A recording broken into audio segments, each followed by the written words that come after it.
പ്രവാസി channel daily news ബുള്ളറ്റിനിലേക്ക് സ്വാഗതം. ഇന്നത്തെ daily news headlines.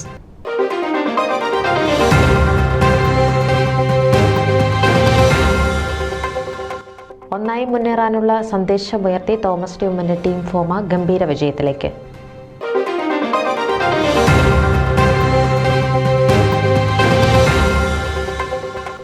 Tristate Kerala forum കർഷക രത്നം അവാർഡ് 2024 സംഘടിപ്പിക്കുന്നു.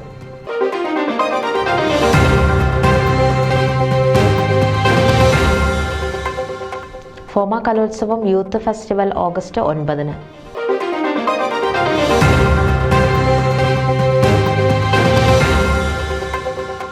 ഡാളസിൽ സംയുക്ത സുവിശേഷ കൺവെൻഷന് നാളെ തുടക്കം.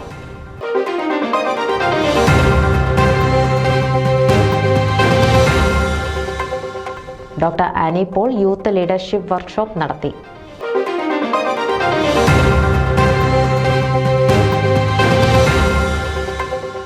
റോസമ്മ മാത്യു ഡാളസിൽ അന്തരിച്ചു.